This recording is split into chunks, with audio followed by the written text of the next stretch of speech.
greatest beacon of liberty is the church. Yes.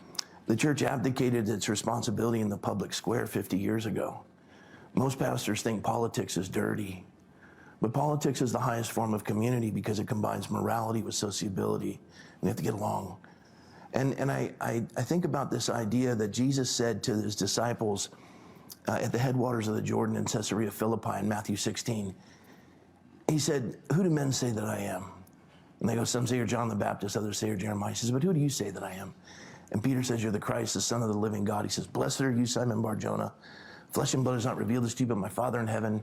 And he says, "And upon this rock, I will build my..." And everyone says church, but that's not the word. That didn't come till hundreds of years later. The very first English-speaking Bible that Tyndale translated from the original language, he wrote assembly, and for that one word, he was hung and his remains were burned because the king didn't want anyone contending for his authority. The word was a secular word. Jesus didn't use a religious term. He didn't say synagogue or temple. He said ecclesia or ecclesia. And Aristotle defined that hundreds of years earlier. It means public square, city hall. It's where the citizens would gather to decide the welfare of their community. Wow. So the rest of it, it says, "Upon this rock I'll build my public square, my city hall, and the gates of hell, gates enslaved, will not prevail." Fascinating. That's the deep end of the pool. A little too deep for me, particularly at that time when I first heard it. I went home, got out my concordance, started reading Bibles and called up the Tyndale Bible and trying to do my own homework. And then we had Charlie Kirk on the show earlier this week. And I think this was after I'd seen this Rob McCoy clip.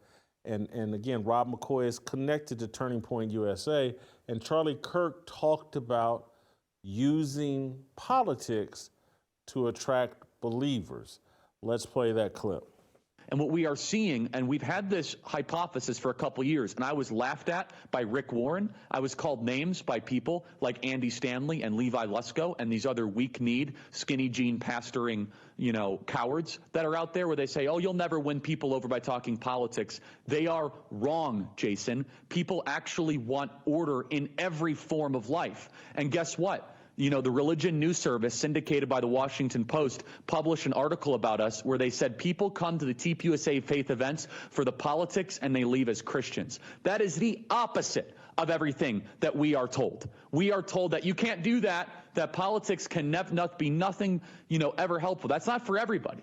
But some people, for example, see boys becoming girls and borders wide open and post-birth abortion, and they might have never had a good experience with religion, but all of a sudden they come into a TPUSA faith event, and we teach them, "Hey, do you want a country or a civilization where truth is the ultimate principle?" And they say yes.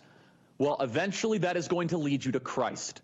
Because the iron law of Christianity is the iron law of the universe. It all points back to the Logos, which is John 1, which is that our universe has a harmony, has a rhythm, and eventually that will lead you to the truth, which is Jesus Christ. So, I wanted to play both of those for context. Initially, we're going to leave Charlie Kirk to the side and just deal with what Rob McCoy unpacked about Matthew 16, and particularly verse 18. And so, Anthony, start us off, and Virgil, you fall in. What do you think of Rob McCoy's analysis of Matthew 16?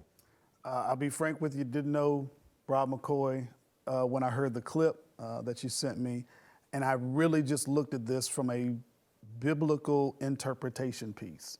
Somebody's talking about a verse, talking about a passage of scripture, and let me see what they have.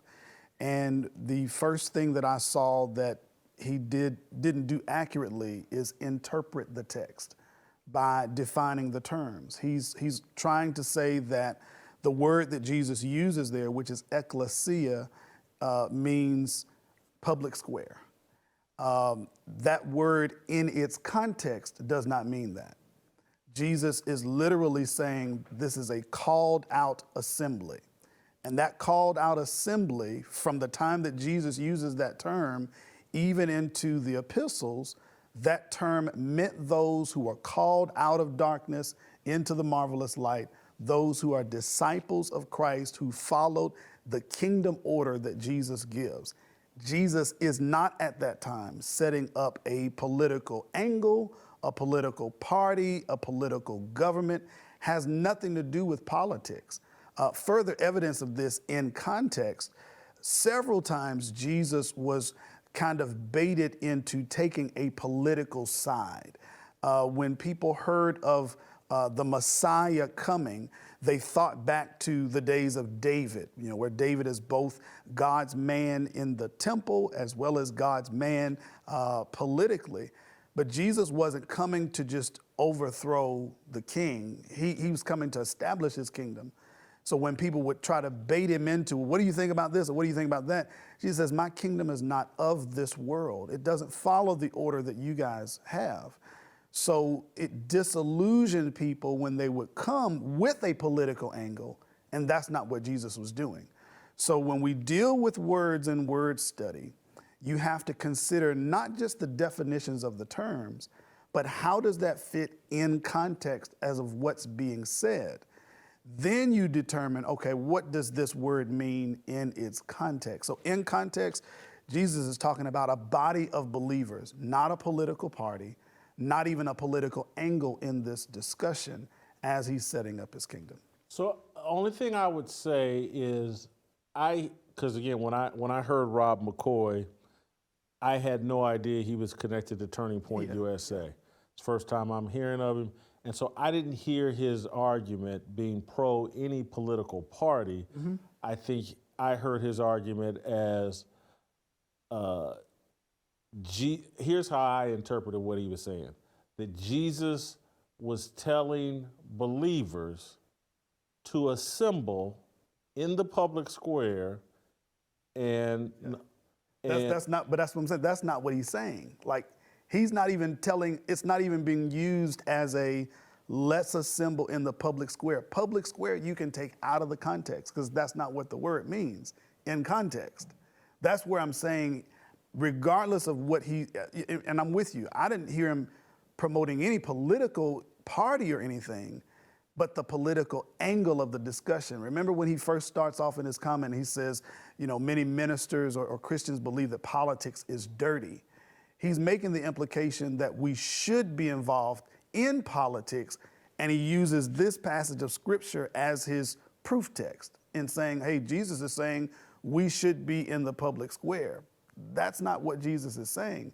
Jesus is establishing his church, and true, the English word church was not used until several hundred years later, but we have to understand what he's describing. You know the word gay, right? The word gay 60 years ago, in describing homosexuals, happy, right? Or being happy. Yeah. Whether we use the word gay to mean happy or to describe anything else, there was a such thing as happy. There was a such thing as homosexuals. Culturally, that word now refers to homosexuals. So cultures change, but the entity that it is does not. So what Jesus is saying here, using the term ecclesia, when translators translate the text, they either translate it or transliterate it. They find an English word that relates to this, or they find a definition that relates to this. Either way, though, Jason, what I'm trying to say is, Jesus is not talking about setting up a public square, setting up a public space in terms of engaging in politics. That's not even remotely what he's talking about.